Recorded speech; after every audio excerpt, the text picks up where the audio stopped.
안녕하십니까. 박정호의 손에 잡히는 경제 플러스 박정호입니다. 시중은행들이 대출금리 인하에 이어서 이번엔 수수료마저 안 받겠다고 합니다. 이미 신한은행이나 KB국민은행은 모바일 인터넷 뱅킹 타행 이체 시 수수료를 면제하고 있고요. 우리은행은 8일부터 또 하나은행은 오늘 10일부터 수수료가 면제된다고 합니다. 심지어 신한은행은 만 60세 이상 고객이 은행 창구에서 송금이나 이체를 할 때도 수수료를 받지 않을 거라고 합니다.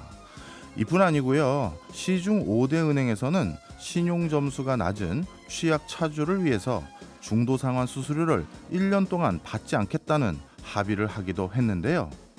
갑자기 왜 이렇게 은행들이 앞다투어 각종 수수료를 내리거나 없애는 걸까요?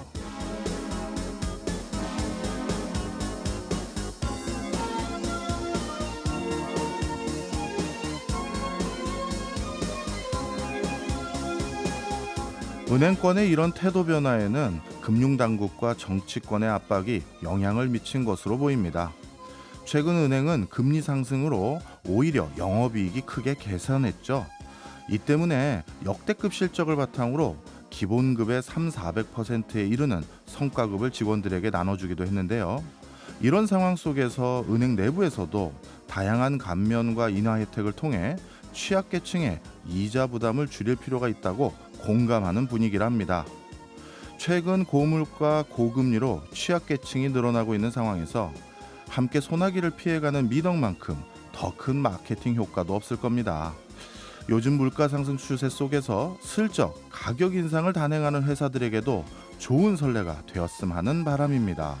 2월 6일 월요일 박정호의 손에 잡히는 경제 플러스 광고 듣고 시작합니다. 이번 주 그리고 2월 국내외 주식시장은 어떻게 흘러갈까요? 한 주간의 증시를 전망해보는 증시 열렸다 시간입니다.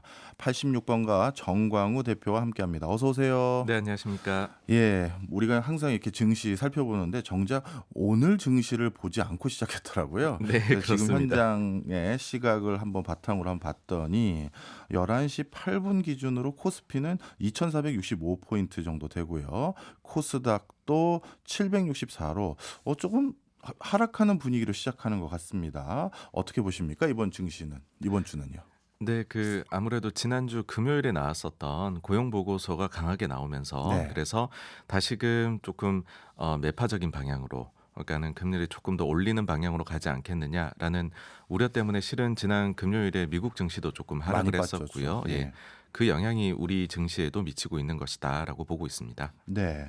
그래서 오늘 주요 내용들 역시 미국 연준과 특히 미국 고용보고서 내용을 많이 가져오셨더라고요. 하나하나 좀 내용 좀 살펴보겠습니다. 특히 지난주 증시의 변수가 됐던 내용들부터 한번 자세히 정리 한번 해주시고 시작하시죠. 네, 지난주 증시에서 가장 빅 이벤트였다라고 하면 두 가지였을 텐데요. 첫 번째는 2월 FOMC 회의였었고요. 그다음 두 번째는 금요일에 나왔던 미국의 고용 보고서입니다. 네. 제일 먼저 FOMC 회의부터 일단 간략하게 결과를 말씀을 드리면 금리는 추가적으로 더 인상을 했습니다. 0.25%포인트. 그래서 4.5에서 4.75인데 이것은 뭐 99% 이상 예상이 되었었던 네, 바이고요. 그렇죠. 다음으로 주요 표현 중에서는 향후에 2회 이상의 인상을 예고를 했고요. 또한 인플레이션의 안정을 위해서 최선을 다할 것이다라는 표현도 여전히 들어가 있어서 이 부분에서는 조금 매파적으로 읽힐 수 있는 부분이었습니다. 네, 이런 내용들을 읽어보면 결국 금리도 올렸고 인플레이션을 위해 최선을 다하겠다라고 하면 이건 증시에 무조건 안 좋은 소식 아닌가요? 네, 그래서 이런 성명서하고 모두 예. 발언이 나오고 있는 동안에는 증시가 조금 하락세가 나타났었습니다. 하지만은 그 이후에 이 Q&A 때 질의응답 때에 비리기적으로 파월 의장이 좀 발언들을 많이 했습니다. Q&A 때는 오히려 긍정적인 얘기를 했군요. 네, 그렇습니다. 그런 점 덕분에 좀 증시가 상승을 그날 뭐 특히나 금리의 영향을 많이 받는 나스닥이 크게 상승을 했었는데요. 가장 먼저는 첫 번째 그 질의응답 질문에서 최근 금융시장 완화에 대한 불쾌한 심리를 연준이 여러 가지 통로를 통해 가지고서 표현을 했었거든요. 예. 그런데 최근 증시가 좀 올랐지 않습니까? 예. 한 달간. 이 점에 대해서 어떻게 생각을 하느냐라고 아주 어떻게 보면 노골적인 질문이 나왔고요. 예. 거기에 대해서 파월 의장이 뭐 최근 한 달에 대해 부정적이다 이런 식으로 대답을 하기보다 최근 1년 동안에 계속해서 금융 환경은 이렇게 긴축을 향해서 왔다. 네. 그러니까 어떻게 보면은 우리는 최근 한 달에 물어본 건데 최근 1년 동안은 긴축이 되었다라는 말로 약간 동문서답 같은 이야기였는데 음. 거기에서 시장은 알아차린 것이 어. 아 여기에서 조금 더 내달려도 되는구나. 최근 한 달에 대해서 예. 부정적으로 보지 않는구나. 그때의 증시가 가장 많이 올라갔었습니다. 네. 아. 야, Q&A 문구 하나 때문에 이렇게 또 증시가 반응을 하군요. 예. 특히 이번에는 디스인플레이션이라는 표현을 처음 사용했다고요? 네, 그렇습니다. 그러고 나서 두 번째 질문이 나왔을 때 예. 여기에 대한 답변을 파월 의장이 특정 단어를 콕 집어서 했는데 그게 바로 디스인플레이션입니다. 뭐 아시는 분들도 있겠지만 소개를 한번 해 주신다면. 네, 우리가 흔히 인플레이션, 디플레이션은 아는데 네. 디스인플레이션은 좀 색다릅니다. 그 예. 이유는 인플레이션이 여전히 오고는 있는데 네. 그 강도가 내려갈 때 우리가 디스인플레이션이다라고 아. 표현을 합니다. 그러니까 뭐 정말로 마이너스가 되면 디플레이션이라고 우리가 얘기를 하겠죠. 근데 원래 최근에 지난 6월 달에 9.1%로 미국의 소비자 물가가 고점을 찍고 내려오고 있는 중에도 연준의 인사들은 이걸 조금은 폄하하는 듯한 어찌 보면 아직까지 우리가 인플레이션과의 싸움에서 방심하면 안 된다. 그렇게 태도를 보였었는데 디스인플레이션이라는 단어 자체는 완연히 내려오고 있음을 인정하는 것이거든요. 근데 네. 요 단어를 디스인플레이션, 디스인플레이셔널이 다 합치면 총 15회나 사용을 오. 하면서 시장에 확실히 좀 인플레이션이 내려오고 있다라는 거를 표현을 해 주었습니다. 이런 과정에서 제가 늘 궁금한 게 있어요. 예를 들어서 결국 지난해처럼 한 번에 금리를 세 단계씩 올린 건 아니지만 결국 금리를 또 올리기도 올렸고 그다음에 앞으로도 금리를 더 올릴 것이다라고 분명 아니면 인플레이션과 싸우겠다라는 발언들이 분명 녹여져 있는데 시장에서는 이 금리를 한 단계 올린 것을 지난번 세 단계씩 올린 것에 비해서 덜 올리니까 이제 좋아지는구나 해서 이걸 투자 심리로 보는 사람도 있을 거고 반대로 아직까지도 올리고 있잖아라고 생각하면서 이 투자를 아직 주저하거나 미루는 사람도 있을 텐데 이럴 때는 우리 같은 이제 소비자들, 금융 소비자들 입장에서 이거 어떻게 해석해야 됩니까? 어느 결로에 해석해야 되나요? 네, 결론적으로 말씀드리면 비둘기적인 것이 맞고요. 예. 딱 하나만 지표를 보셔야 된다라고 하면 장기 금리를 보시기를 추천을 드립니다. 장기 금리요. 네, 그렇습니다. 그러니까는 여러 이제 증시 순환론에 대해 가지고서 이야기한 옛 투자 구루들의 이런 투자 자료를 보아도요. 예. 기준금리도 물론 중요하지만은 금융시장이 긴축되어 가냐 완화되어 가냐 이걸 판단할 때 제일 중요한 거는 장기금리이다라고 하고요. 음. 그러면은 실제로 연준은 계속 금리를 올려가고 있지만 미국의 10년물 기준으로 장기금리가 언제 고점을 찍고 지금 내려오고 있느냐라고 하면 네. 작년 10월 하순에 최고점을 찍고 계속 내려오고 있고요. 예. 그때가 마침 증시가 최바닥을 찍고 음. 상승을 해오는 그런 모습을 보여줘서 역시나 이번에도 장기금리가 중요했구나 그렇게 보셔야 될 것 같습니다. 예. 항상 우리가 이제 가장 언론의 관심은 기준금리에 있지만 실제 투자의 구루들의 권고 사항은 장기 금리를 모니터할 것을 권하는군요. 예, 또 하나 이해했습니다. 자, 그럼에도 불구하고 연준과 시장의 시각 차이는 여전한 것 같긴 해요. 네, 연준에서는 2회 이상을 이야기를 했는데 네. 시장에서는 한 번 더 올리고 멈출 것이다. 음. 이렇게 보고 있습니다. 다만 이야기 드리고 싶은 점은 그 차이가 크지는 않다라는 것입니다. 그러니까 뭐 이 차이가 5%냐 6%냐 7%냐 이렇게 차이가 향후 기준 금리가요. 크다라면 모르겠지만 이제는 한 번 더 올리냐 두 번 더 올리냐 이 정도는 아주 박빙이라고도 볼 수 있고요. 네. 그리고 또 지난 FOMC 회의에서 놀라운 점이라고 하면 당초에는 이같이 시장하고 시각 차이가 좀 나는 거에 대해서 연준에서 또 여전히 불쾌한 심리를 여러 차례 표현을 했던 바가 있는데 이번에는 이를 인정하는 표현을 많이 합니다. 그러니까는 그렇게 시각차는 당연히 발생할 수 있고 그 차이가 발생하는 원인을 우리가 볼 때는 향후 인플레이션이 연준은 좀 더디게 내려갈 것이라 보는 반면 시장은 빠르게 내려갈 것이라 보아서 그런 것 같다. 향후 인플레가 어떻게 되는지 어떤 속도로 내려가는지 한번 지켜보자. 이렇게 좀 인정하는 발언도 해주었습니다. 네. 이것도 한번 여쭤볼게요. 불과 한 달 전에는 연준 위원들이 그렇게 불쾌했다가 이번에 슬쩍 인정하는 거. 지난번에 불쾌한 이런 것도 일종의 구두 개입과 같은 일종의 자기들의 정치적인 의도가 있는 겁니까? 네, 확실히 그 이번에 인플레이션은 기대 인플레이션이 많이 뛰어오른 것도 하나의 요인이 되고 예. 있거든요. 그러다 보니까 시장 참여자들에게 때때로는 좀 과도하다의 정도로 연준에서 강력한 코멘트들이 나오는 것, 이것은 아. 좀 의도한 바가 아닌가. 예, 저도 그렇게 음. 보고 있습니다. 알겠습니다. 최종 이제 결론이 궁금해요. 우리 86번가 정광호 대표님 개인 의견은 어떻게 바라보십니까? 네, 제 생각에는 가장 우리가 우려했던 것 하나는 없어졌다라는 것이고요. 그게 뭐냐 하면 긴축 과정에서 필요 이상으로 긴축해서 경제가 침체로 가게 되는 네. 그러한 꼬리 위험은 하나 제거가 되었다라 아. 생각을 하고요. 그러고 이제부터는 또 역시나 시장하고 연준의 시각차는 인플레가 어느 속도로 내려오냐니까 데이터를 열심히 봐야 된다인데 한두 번의 데이터가 아니고요. 한두 번의 데이터는 좀 노이즈가 있을 수 예. 있습니다. 결국은 다음 회의도 25bp는 올릴 거고 5월 회의에서 멈출 거냐 마냐니까 5월까지 나오는 데이터 두세 번 더 나오는 거를 차분히 지켜봐야 될 것 같습니다. 네, 알겠습니다. 뭐 그때도 우리 매주 나와서 챙겨 주실 거니까요. 많은 분들은 귀만 쫑긋 하시면 될 것 같고요. 자, 이번에 두 번째죠. 미국 고용 보고서 발표 내용도 한번 살펴주시죠. 네, 미국 고용 보고서가 굉장히 강력하게 나왔습니다. 고용 순증 자체가 예상치가 18만 5천 명이었는데 51만 7천 명, 그리고 실업률은 3.4%로 더 내려가서요. 60년대 후반 이후 최저치입니다. 야, 그리고 임금 상승률도 조금 예상치보다는 뭐 내려가는 트렌드는 맞는데 예상치보다는 조금씩 더 높게 나왔습니다. 이런 수치는 사실 금리 인하하면서 호황을 유도하거나 호황일 때 나오는 거 아닌가요? 네, 맞습니다. 사실 숫자만 봐가지고서는요, 지금 이것이 금리 인상이 거의 끝나가는 단계다라고 믿기 어려울 정도로 예. 숫자가 상당히 강력하게 나온 게 사실입니다. 미국 내부에서는 이런 고용 호황이라고 해야 될까요? 호재 이런 게 뭐에 기인한다고 설명하나요? 네, 실제 파월 의장이 여기에 대해서 이야기를 한 바가 예. 있고요. 과거 본인들이 추산해온 그 경로 대비해서 350만 명 정도가 일자리에 아직 들어오지 않고 있다라고 이야기를 야. 합니다. 이 350만 명을 나눠보면요. 200만 명은 조기 은퇴를 이번 코로나로 인해서 한 것으로 예. 보인다. 이고요. 나머지 150만 명은 일단 사망자가 코로나 때 좀 증가한 점, 아. 그리고 이민을 강력하게 막아놨지 않습니까? 예.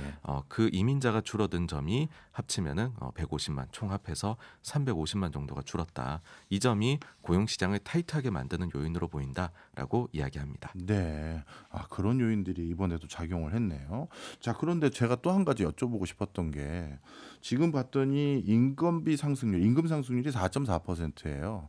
미국도 역시 물가 상승률 목표치가 2%인데 이것은 다시 물가 상승을 또다시 압박할 요인이잖아요. 네, 그렇습니다. 그러면 아까 앞서서 FOMC 위원들이 금리 인상 이제 슬슬 잦아들고 디스인플레이션에 대한 언급들도 했는데 좀 성급한 거 아닌가요? 고용 환경을 보면요.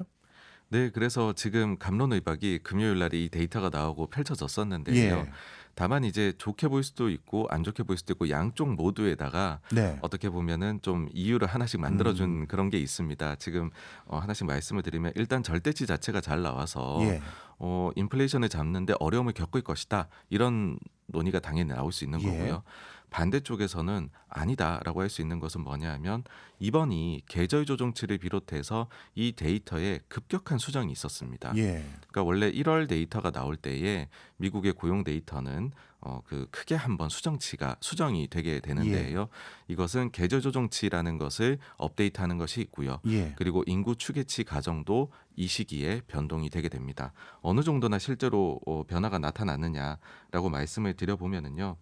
지금 요번에 계절 조정치를 바꾸는 걸로 인해 가지고서 약 81만 3천 명 정도의 차이가 작년에 추가로 나온 것으로 보였고요. 네. 그러면 1년 전에도 이런 일이 있었느냐라고 예. 해보면 같은 일이 있었습니다. 예. 1년 전에도 1월 고용 순증이 15만일 거야라고 했는데 실제로는 나중에 수정 다 된 것까지 보니 50만 명 넘게 증가가 있었고요. 예. 그리고 그 전월이었던 21년도 12월 숫자도 당초 19만 9천 명이 나왔던 게 58만 8천 명으로 수정이 된 바가 있어서 이번처럼 이런 큰 수정이 나타났었다. 그러면은 이런 수정이 나타난 걸 빼고서 우리가 보는 그 고용 보고서는 크게 이제 기업 대상 조사가 있고 가계 조사 대상이 있거든요. 네. 지금까지 제가 말씀드린 거는 기업 대상 조사인데 가계 조사 대상도 살펴보니까 지금 이번에 89만 4천 명의 일자리가 1월에만 늘었다라고 발표가 되었는데 네. 통계치 수정된 거가 81만이었었고요. 네. 이를 제외하면 사실 1월의 순증은 8만 4천 명에 불과했다라고 예. 해서 오히려 약한 숫자가 나온 것이죠. 예. 그러니까 이처럼 고용 데이터는 수정이 굉장히 많이 됩니다. 예. 그래서 이걸 가지고서 여전히 좀 강력하구나라고 보기엔 성급한 게 아니냐.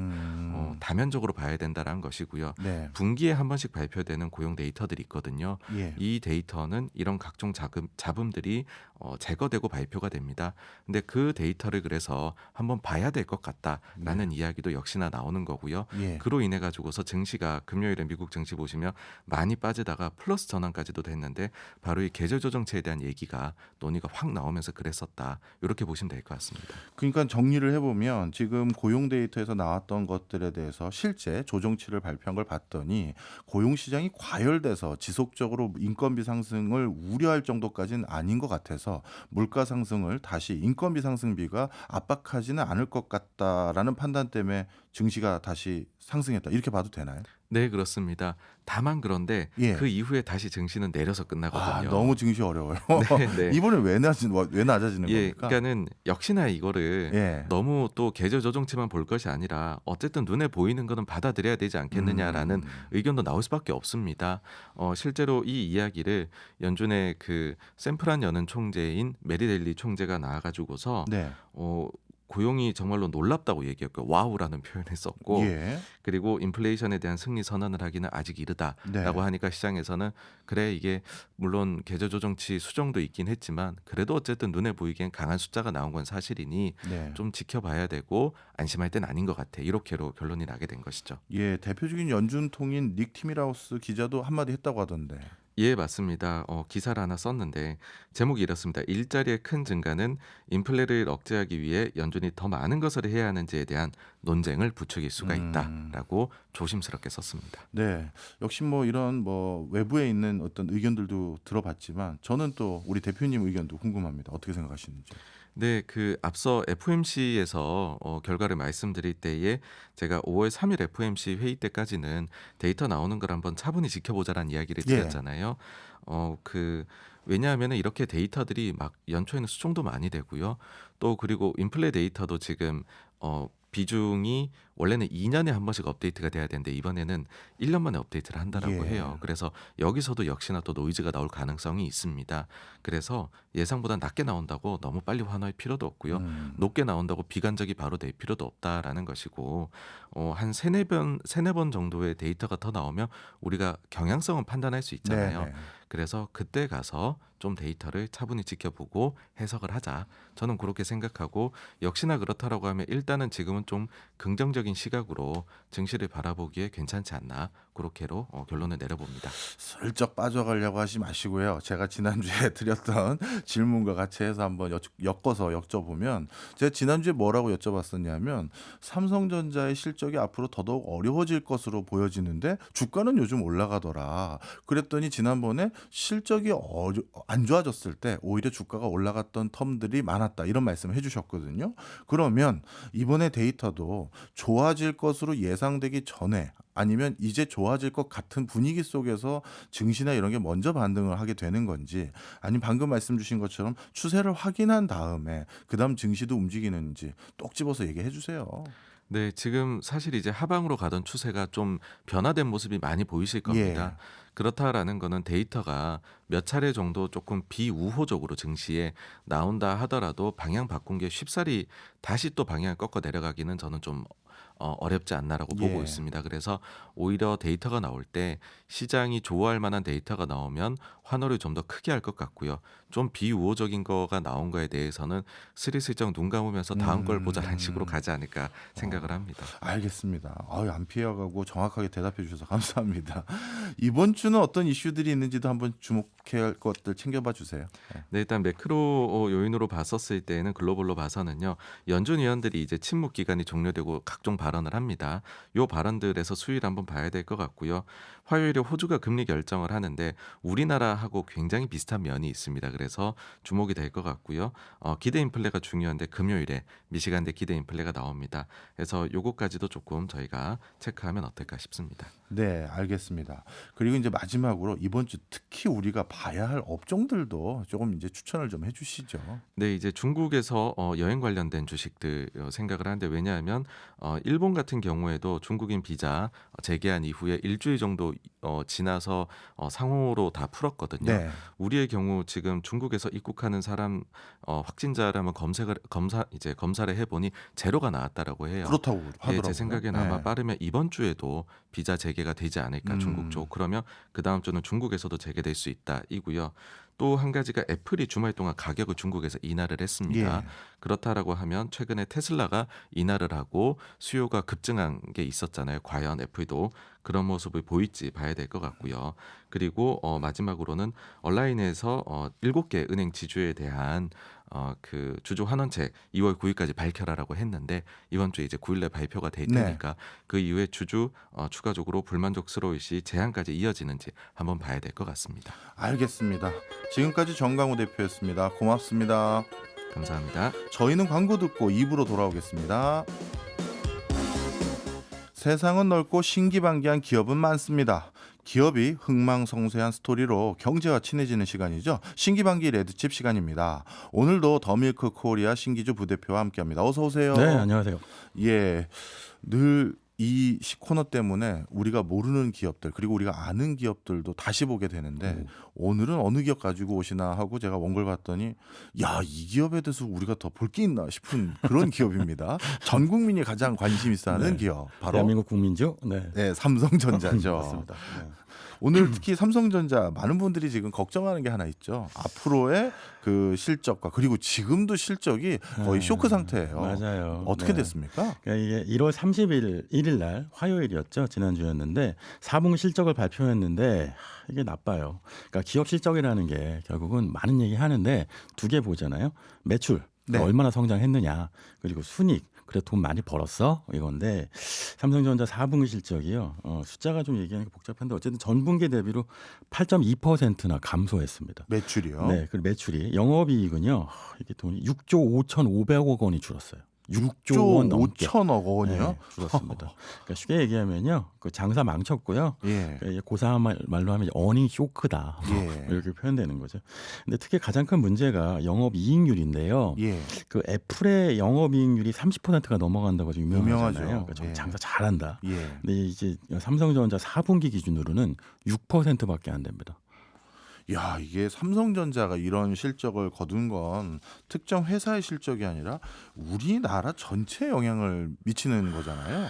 왜 이렇게 됐습니까? 그러니까 지금 말씀하신 것처럼 삼성전자 매출이 우리나라 GDP 대비 15% 정도 되거든요. GDP의 15%. 네, 그러니까 이제 국내 총생산 GDP가 한 2조 원 정도 되는데 우리나라가 여기가 15% 정도 되죠. 그러니까 300조 원쯤 되니까요. 예. 근데 이게 보면 왜 이렇게 되느냐면 반도체 안 팔리고 예. 스마트폰 덜 팔리고 네. 가전도요 그냥 뭐 팔리긴 팔리는데 예. 그 이익이 많이 남지 않아요. 가전은 원래 그런 것인데 이걸 위해서는 약간 삼성전자 구조를 좀 설명해 드려야 됩니다. 예, 우리는 다들 그냥 삼성전자 그러지만 네. 실질적으로 머릿속에선 반도체 떠올리시는 분도 계시고 휴대폰 떠올리는 분도 맞아요. 각각 계시거든요. 이 구조가 도대체 어떻게 되는 거예요? 그러니까 이게 300조 원 매출짜리 회사니까 예. 초거대 기업이어서 그렇죠. 사실은 하나하나 부분이 하나의 기업이 될 만큼 큰 회사인데요. 그러니까 4개 부분으로 나눌 수 있어요. 삼성전자가 통으로 따지면 4개로 네, 나눠진다. 근데 이게 또 이름이 좀 복잡한데 DS 부분이 있고요. 예. DX 부분이 있고 예. 그다음에 DC 부분이 있고 네. 하만 부분이 있어서 4개 부분입니다. 네. 이 DS 부분은 그냥 반도체라고 생각하시면 되고 DX 부분은 요건 이제 디바이스 익스피리언스인데 요 안에 TV, 냉장고, 세탁기, 에어컨, 노트북, 컴퓨터 팝니다. 뭐 요게 있어요. 예. 요 영역이 있는데 여기에 갤럭시 스마트폰을 파는 MX 사업부가 있습니다. 네. DX 안에 스마트폰 파는 MX가 있는 거예요. 네. 그리고 SDC라고 하는 게 D가 디스플레이거든요. 네. 우리 잘 알고 있는 그 LED, LCD 디스플레이 파는 요 영역이 있고 하만 부분은 자동차 좋아하시는 분은 아실 텐데 하만 스피커 좋아하시죠? 네, 삼성이 인수한 회사. 맞아요. 하만카돈 인수해서 자동차 이 전장 부품이라고 하는 걸 만드는데 요즘은 스피커보다 핫한 게 뭐냐면요. 요즘 나오는 차들 다 보면 그 차 앞에 그 계기판 앞에 아이패드 달려 있잖아요. 예, 디스플레이 그렇죠. 큰 거. 예. 이 말하자면 디지털 콕핏이라고 하는 건데 예. 그런 최첨단 계기판을 만드는 비즈니스여서 이게 삼성에서 미래 사업으로 보고 있는 거예요. 예. 그러니까 이렇게 네 개 부분이 있는데요. 300조 원 매출을 차지하는 게 뭐 디테일은 다 빼고 이렇게 설명드릴 수 있어요. 전자제품 대 반도체 대 디스플레이 대 자동차 부품 비율이 60대 35대 10대 5 정도 됩니다. 60이 그러니까 당연히 반도체고 전자제품이에요. 전자제품. 네, 전자제품이고 매출은요. 네. 그다음에 30%에 해당되는 게 반도체. 반도체. 그럼 나머지가 그냥 한 디스플레이, 10%가 뭐 자동차 부품, 전장이나 맞아요. 이런 그렇습니다. 것들이네요. 예. 그런데 지금 헷갈려 하셨는데 말씀하신 것처럼 삼성전자는 반도체잖아요. 저도 그런 줄 알았어요. 그 이유가 뭐냐면요. 순이익을 딱 놓고 보면 순이익에서는 전자제품 팔아갖고 12조 남기는데 예. 반도체 팔아갖고 25조 남겨요. 예. 그러니까 매출은 적은데 남기는 건 훨씬 크고요. 그리고 디스플레이는 5조, 자동차 부품은 1조입니다. 그러니까 이 비율이 25대 55대 10대인데 그냥 쉽게 얘기하면 삼성전자는 TV 팔고 스마트폰 팔아갖고 이제 유명하긴 한데 예. 사실은 반도체를 팔아갖고 회사가 돈을 많이 남기고 먹고 사는 회사인 거예요. 네. 그런데 딱 삼성전자 반도체 부분에 실적이 악화되면서 뭐 요즘 말로 치면 쭈그레진 거죠. 네. 레드 연구가 실질적으로 가장 큰 이익 남기는 사업이 안 팔리는 게 지금 큰 문제군요. 맞아요. 네. 그럼 또 한 가지 그냥 바로 여쭤볼게요. 반도체는 그럼 요즘 왜 안 팔리는 겁니까? 이게 반도체 전문가분들은 이런 표현 쓰시던데요. 그러니까 요즘 미국 경기가 굉장히 나쁘고 미국 날씨가 나쁘다고 하죠. 예. 뭐 정말 영하 65도 얘기하는데 한파보다 더 추운 한파가 메모리 부분에 닥쳤다. 메모리 한파가 더 큽니다. 일단 가격만 말씀드리면요. 지난해 하반기부터 그 D램 가격이라고 하는 게 이제 메모리 PC용 메모리인데 요게 34% 하락했어요. 가격이 정말 3분의 1 떨어졌습니다. 낸드 플래시라고 하는 건 낸드 플래시 뭐냐면 그 컴퓨터가 꺼도 잠깐은 이제 단기 기억을 하게 만들어주는 플래시 메모리인데 이게 11% 가격이 하락했어요. 그러니까 가격이 이렇게 떨어지니까 네. 당연히 물건을 팔아도 남는 게 없겠죠. 네. 근데 이렇게 되는 이유는 뭐 아까 이제 앞선 세션에서 말씀하셨지만 인플레이션하고 리세션이 이제 섞여 있기 때문이거든요. 예. 인플레이션은 여전하잖아요. 예. 여전히 물가 높고 에너지 가격 높아요. 그러니까 물건값이 비싸니까 사람들이 너무 비싸니까 안 사 이런 겁니다. 근데 구매력이 여기에 떨어졌군요. 리세션이 또 있어요. 예. 이게 뭐냐면 물건값은 너무 비싼데 내 월급은 줄었어. 그래갖고 물건을 사고 싶은 마음이 있어도 살 돈이 없어. 그러니까 인플레이션과 리세션이 겹쳐버리니까 수요도 줄고 그러면서 공급도 줄 수밖에 없는 거죠. 쉽게 말해서 물가 올라서 살 돈 없고 맞아요. 그리고 경기 침체되니까 아무리 봐도 내 직장 없어질까 봐. 그러니까요. 뭐 이런 네. 거네요. 그러니까 새 학기 와도 노트북 장만하는 게 부담스럽게 되는 거죠. 예. 거기에 또 큰 문제가 중국이 2020년 내내 제로 코로나라고 해서 중국 봉쇄를 했잖아요. 예.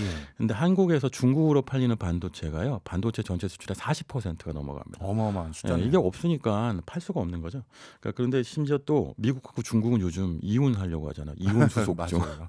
뭐 아마 주말 뉴스 다 보셨겠지만 미국 영공에 중국 정찰 위성 떠갖고 미국 비행기가 날아가고 전투기가 적추하고 이런 사태가 벌어지니까 준 전시 상태라고 할 수 있죠. 네. 그러니까 군사적 긴장까지 벌어졌습니다.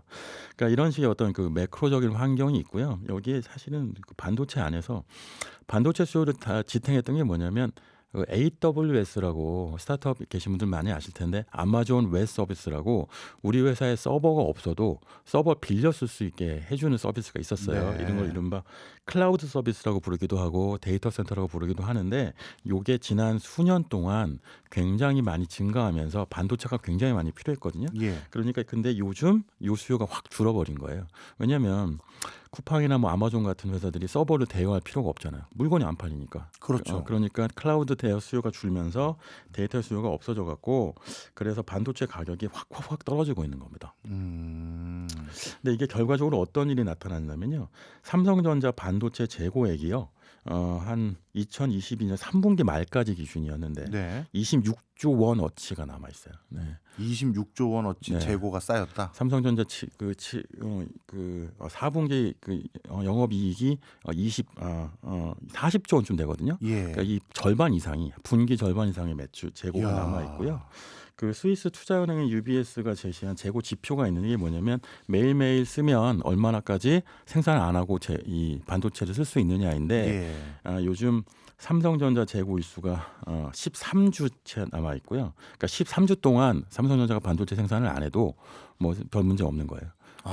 그리고 SK하이닉스는 이 업계 추정치긴 한데 40주라고 합니다. 40주요? 네, 많죠. 거의 1년 맞아요. 아닌가요? 이게 뭐냐면요. 반도체 그 평균 재고 일수는 6일인데 요즘 정말 사상 최악의 재고 상황을 보여주고 있다는 거죠. 뭐 이러니까 뭐 팔고 싶어도 뭐 밀어내기 아니면 팔 방법이 없게 되는 겁니다. 그러면 상식적으로 예를 들어서 지금 업황이 이렇게 안 좋아서 원래 통상적으로 반도체 재고 일수가 6일 정도인데 뭐 한 회사는 40주에다가 또 다른 회사는 13주 뭐 이런 정도라면 일단 당분간 생산 안 하는 게 순리아니잖아요. 그러니까요. 이게 상식이죠. 그런데 맞아요. 요즘 언론에서 봤더니 삼성전자가 뭐라고 해야 되나요? 당분간 생산을 줄일 생각이 없다. 이거 네. 발표해가지고 주가가 떨어졌다고 하던데. 감사는 없다 네. 이겁니다. 이 말 한마디에 1월 31일, 2월 1일 삼성전자 주가가 정말 많이 미끄러졌거든요.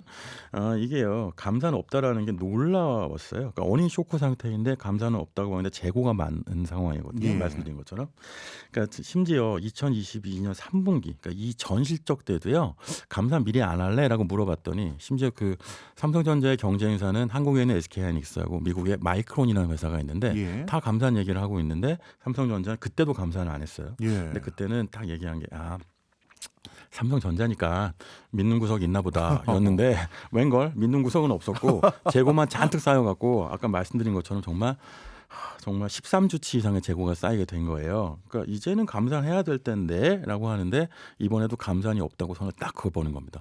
그러면 이거 갖고 해석이 많죠. 삼성은 도대체 왜 감산을 안 하는 겁니까? 이게 진격의 삼성전자라는 표현을 요즘 써요. 예. 그러니까 예전에 관리의 삼성이라는 표현이 있었어요. 예. 정말 촘촘하게 관리하는 예. 사람 관리, 뭐 이제 재무 관리 이런 거. 근데 요즘은 진격의 삼성전자라고. 그러니까 일단 고를 하는 겁니다. 이게 뭐냐면요. 치킨 게임이라는 말씀 들어보셨을 거예요. 반도체 치킨 게임. 그러니까 삼성전자가 지금같이 초격차 삼성전자가 된 이유가 2000년대에 그 일본 반도체 경쟁사들하고 치킨 게임을 벌여갖고 예. 그래서 일본은 투자를 못 하는데 삼성전자는 과감한 투자를 거대하게 해서 격차를 많이 벌려서 초격차가 된 거죠. 그러니까 삼성전자는 이번에도 반도체 치킨 게임을 벌여갖고 경쟁자들과 초격차를 벌이겠다고 하는 겁니다. 그 얘기가 뭐냐면 예. 캐펙스 투자를 계속하겠다. 예년과 같은 수준을 유지하겠다 이런 표현을 썼는데요. 캐펙스 투자가 뭡니까? 캐펙스가 뭐냐면 이게 회계 용어인데 말하자면 그 미래 이윤 창출을 하려고 돈을 얼마나 투자하는가, 자본적 지출을 얼마 했는가 보여줘요. 네. 그러니까 반도체에서는 이 캐펙스라는 게 가장 중요한 지표거든요. 오. 왜냐하면 그 반도체 공정, 설비 이런 것들이 굉장히 많은 천문학적인 비용이 들어가는데 예. 어떤 회사가 캐펙스 투자를 많이 한다는 것은 그만큼 여력도 많고 시장을 지배하겠다는 뜻이 되는 건데 네. 그러니까 캐펙스를 계속하겠다고 하는 건 삼성전자가 승부를 걸겠다는 뜻이에요. 음. 그러니까 다른 경쟁사들도 이건 알고 있죠. 하지만 문제는 돈이 없거나 예. 요즘 경기가 그 반도체 불황이고 한파니까 무서워서 못 하는데 삼성전자는 하겠다고 하는 겁니다. 결국 이게 바로 서로 마주보는 기차 서로 마주보면서 누가 더 먼저 피해갈까 보는 치킨 게임 이게 벌어지고 있는 거죠. 근데 그걸 다시 이제 하겠다는 겁니다. 제 딴에는 또 그 한 가지 의구심이 드는 게 1990년대 후반하고 2000년대만 하더라도 메모리 반도체 만드는 회사가 한 20여 개 있었었는데 맞아요. 네. 그때는 치킨 게임으로 뭔가 이런 식으로 강한 드라이브를 걸어서 몇 개 회사를 없앨 수 있는 회사들이라도 있었지만 지금은 마이크론, SK 하이닉스 본인들만 남았는데 뭐 그런 상황에서도 이렇게 그 강한 뭐랄까 투자를 한다라는 건 삼성전자 나름의 뭔가 확신이 있는 거가 있나 보죠. 확신도 있고 필요도 있어요. 지금 일본에는 이제 다시 한번 반도체 해보겠다고 예. 그 키오시아라는 회사를 만들었는데 여전히 뭐 그 순위권에 못 들고 있죠. 삼성전자한테 비교가 안 되는데 문제는 이 삼성전자 믿는 게 하나 있습니다. 그러니까 2000년대 상황하고 예. 2020년대 상황하고 닮았다. 역사는 돌고 돈다. 예전에 마크 트웨인 이런 얘기 했잖아요. 역사가 똑같지는 않은데 예. 운율은 비슷하다. 되게 비슷한 형태로 돈다는 겁니다. 그러니까 지금 2020년대, 2000년대처럼 불황이 왔고 반도체 사이클에 2010년대가 반도체 어떤 호황기였거든요. 예. 그러니까 IT 버블, IT의 기술적 발전과 실리콘밸리 테크 기업들이 성장하면서 반도체 수요가 커졌는데 지금은 사실은 그런 시기가 아니에요. 구조조정 시기죠. 예. 2020년대 불황기가 2000년대하고 비슷한데 이 시기에 확 투자를 해서 말하자면 절대적인 초격차를 벌이겠다고 하는, 그러니까 바꿔 얘기하면 사이클은 도니까 다시 호황기가 올 거고 그때 우리가 다 먹어버리겠다. 그때 역사가 반복된다는 확신이 하나 있어요. 그리고 또 하나는 뭐가 있냐면 삼성전자가 초격차를 벌인 건 맞는데 말씀하신 것처럼 예. 그래서 정말 이제 경쟁자가 거의 없어졌는데 그나마 있는 경쟁자들이 삼성전자 메모리 부분에 많이 따라왔어요.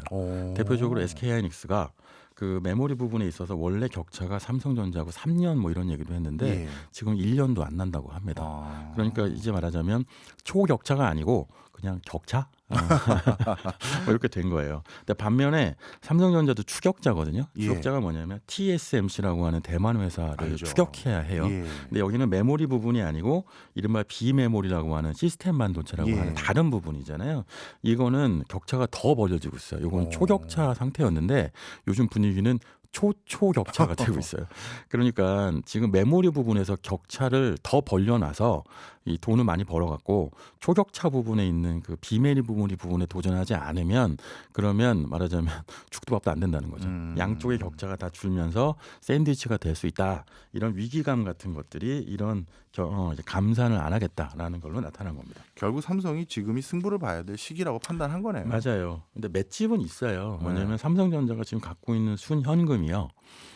나도 좀 주지. 105조 원쯤 됩니다. 105조 원. 105조 원을 순현금으로 갖고 있어요. 네. 그러니까 이게 사실은 초일류 기업들의 특징이거든요. 예. 요즘 실리콘밸리 빅테크들도 사람들 많이 정리하고 하지만 예. 돈이 없어서 하는 게 아니거든요. 돈은 진짜 많아요. 예. 근데 하지만 주주들은 잘 보이려고 하는 겁니다. 삼성전자도 초격차 격차를 만들 수 있는 순현금은 있어요. 근데 문제는 4분기부터 이제부터 쭉 아마 적자 아니면 이제 적자 겨우 면하는 수준일 거여서 예. 이제 돈을 써야 하는 거죠. 그러면서 삼성전자가 기대하는 만큼 빨리 이제 말하자면 호황이 돌아오지 않으면 그러면 돈만 쓰고 격차는 못 벌린 상태에서 이제 승부에서 승부처는 못 내는 상황이 벌어질 수 있는 거죠. 요즘 뭐 챗 GPT 해가지고 다시 뭐 대규모 연산 장치가 필요하고 인공지능을 중심으로 크게 IT 쪽에 붐일 것 같은데 이런 것도 좀 고려가 됐을까요? 네, 사실 클라우드는 뭐 정말 구름처럼 사라졌고요. 예. 이제는 옛날 얘기고 지금 필요한 건 인공지능에서 필요한 인공지능용 서버 수요 또는 뭐 스마트폰 수요 서버 이런 것들이 필요한데요. 그걸 위해서는 초미세 공정 이른바 3나노 공정 메모리가 필요해요. 요거 관련돼서 삼성전자가 준비하겠다고 하는 거고요. 장비도 많이 사고 있고. 그러니까 지금 그걸 해서 말하자면 한 번 더 초초초 격차 만들어 보겠다. 그러니까 감산이 없는 이유가 그겁니다. 예, 알겠습니다. 삼성전자의 전략적 판단이 제발 옳기를 바랍니다. 우리 경제를 위해서요. 자, 지금까지 신기주 부대표였습니다. 오늘도 고맙습니다. 네, 고맙습니다. 오늘 삼성에 대해서 알아봤는데요. 삼성이 예전에 영상사업단이라는 가지고 있으면서 영화라든가 음반에도 투자를 한 적이 있습니다. 지금 듣는 노래가 바로 그때 투자됐던 듀스의 마지막 앨범에 수록된 노래인데요. 듀스의 나를 돌아봐 들으시면서 오늘 마무리하도록 하겠습니다. 박정호의 손에 잡히는 경제 플러스는 내일 11시 5분에 다시 찾아오겠습니다. 고맙습니다.